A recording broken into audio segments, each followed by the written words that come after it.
मनीष हिंदवी उत्तर प्रदेश में कांग्रेस कमेटी के प्रवक्ता हैं, अरुण राजभर एसबीएसपी के राष्ट्रीय महासचिव और प्रवक्ता, और मेरे साथ मनीष अग्रवाल राजनीतिक विश्लेषक और वीरेंद्र सिंह जी हमारे स्टेट हेड। आप सभी का शुक्रिया और धन्यवाद मेरे साथ इस कार्यक्रम में शिरकत करने के लिए। मनीष हिंदवी जी, कार्यक्रम की शुरुआत मैं आपसे करना चाहता हूं और मुझे आप बताइए कि कांग्रेस समर्थक रायबरेली और अमेठी में इन्होंने क्या गलती की है, इनका क्या कसूर है कि अब तक आप इन्हें प्रत्याशी नहीं दे पा रहे हैं आपके समर्थकों को?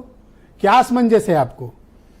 कोई असमंजस नहीं, मैं दो बातें कहना चाहूंगा। क्या नॉमिनेशन का समय खत्म हो गया है? नहीं, नॉमिनेशन का समय आएगा, जिन लोगों को वहां से चुनाव लड़ना है वो घोषित कर देंगे। सवाल इस बार इस देश में सिर्फ अमेठी और रायबरेली का नहीं है, सवाल बहुत गंभीर है।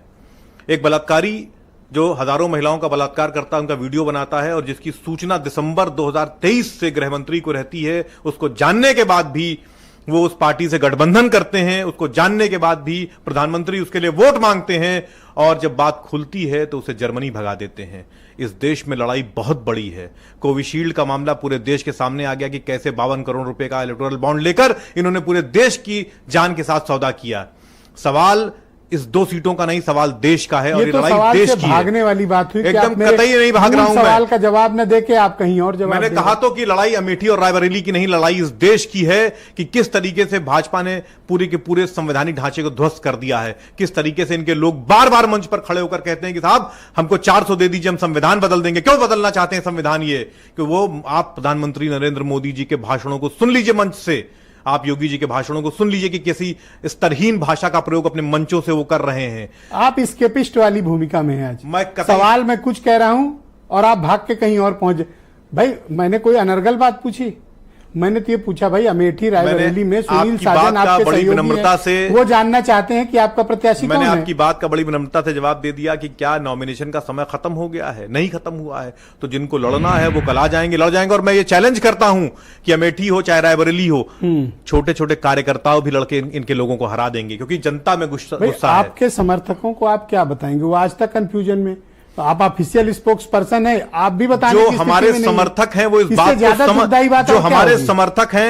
इस बात को समझ रहे हैं कि 10 साल की सत्ता के बाद, 10 साल के न्यायकाल के बाद नरेंद्र मोदी जी के पास मंच पर खड़े होकर अपना बताने के लिए कुछ नहीं है। वो आज भी हमारे मैनिफेस्टो को लेकर झूठ बोलते हैं, वो आज भी हिंदू मुसलमान की बातें करते हैं, वो आज भी ज्यादा बच्चों की बातें करते हैं, भ्रष्टाचार की बातें करते हैं और अपने इलेक्टोरल बॉन्ड घोटाले पर मौन साध लेते हैं। पीएम केयर फंड पर नहीं बोलते। मैंने सुन ली और खूब अच्छे से सुनी। आप ये नहीं कह सकते मैंने आपको समय नहीं दिया। तीसरी बार पूछ रहा हूं, क्या आप बता सकते हैं, ऑफिशियल प्रवक्ता हैं आप, अमेठी रायबरेली के कैंडिडेट का नाम? जिसको लड़ना होगा नॉमिनेशन फाइल कर देगा। ये असमंजस है आप लोगों? कोई असमंजस नहीं है। ये तो दिखाता है ना कि कोई असमंजस नहीं है। हम एकदम क्लियर हैं अपनी बात पर कि ये लड़ाई बड़ी है, ये लड़ाई सिर्फ 2 कॉन्स्टिट्यूएंसीज की नहीं है। आप तो कंफ्यूज हो, ये सपा वालों ने क्या गलती की कि कम से कम अभी मैं जब सुनील साजन से पूछूंगा तो वो बेचारे क्या बताएंगे? मुझे तो उनकी चिंता हो रही है। पानी पीजिए, आराम से बताइए। नहीं, मैं एकदम आराम से हूं और मैंने कहा नहीं कि हम लोगों के यहां कोई असमंजस नहीं है। हमने पहले दिन इस बात को तय कर लिया था जब इंडिया गठबंधन बनाया था कि लड़ाई देश को बचाने की है। आपके अंदर पॉलिटिकल कमिटमेंट की कमी है, इसलिए आप प्रत्याशी नहीं दे पा रहे हैं। मैं सीधा आरोप लगा रहा हूं। नहीं, मैं आपके आरोप को सीधे नकार रहा हूं। तो प्रत्याशी का नाम बता के मुझे नकार दो। भाई आप सवाल इस बात का है, प्रत्याशी महत्वपूर्ण नहीं, महत्वपूर्ण ये लड़ाई है। नरेंद्र मोदी जी एक भाषण देते हैं मंच से, मैं आपको मैं आपको एक बात कह दूं, आप उससे सहमत होंगे। उसको लेकर मैं सहमत तब होऊंगा जब प्रत्याशी हम लोग उसको लेकर इलेक्शन में शिकायत करने के लिए गए। आप जानते हैं कि कहां से किसको टोका गया? भाषण किसका? नरेंद्र मोदी जी का।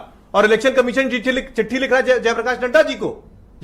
तो आपके यहां भी तो खड़गे जी को चिट्ठी लिखी गई, आप लौटा देते चिट्ठी कि आप राहुल गांधी को दीजिए, हमें क्यों दे रहे हैं? सवाल इस बात का है, उस मॉरल ग्राउंड पे मैं सही मानता जब आप चिट्ठी लौटा देते और कहते चुनाव आयोग को लिखो सीधे राहुल गांधी को, हमें क्यों भेज रहे हो? हमारे यहां सुरजेवाला जी ने एक बयान दिया, उस पर 2 दिन का रोक दिया आपने। अच्छा ये बताओ, ये मनीष शुक्ला की पार्टी ने ये दबदबा जी के बेटे को दे दिया टिकट। अब 2 चीजें उससे बहुत स्पष्ट हैं। पहली तो बृजभूषण शरण सिंह पर लगे सारे आरोपों को ये लोग मान गए कि हां वो लड़ाने लायक कैंडिडेट नहीं थे, मगर जो उन्होंने स्टेटमेंट दिया था मन से कि अगर मैं मुंह खोल दूंगा तो सुनामी आ जाएगी, उससे डर कर फिर उनके लड़के को दे दिया। कहीं ना कहीं कुछ है। इससे डर कर अमेठी रायबरेली नहीं आ रहे हो? अमेठी रायबरेली में इस तरह का कोई डर नहीं है। मैंने कहा नहीं, हमारा आ जाओ, सामान्य आ जाओ। कार्यकर्ता भी आओ, लड़कर दो जीत हाथ जाएगा। कर लो, आ जाओ। हमारा सामान्य कार्यकर्ता भी लड़कर जीत जाएगा।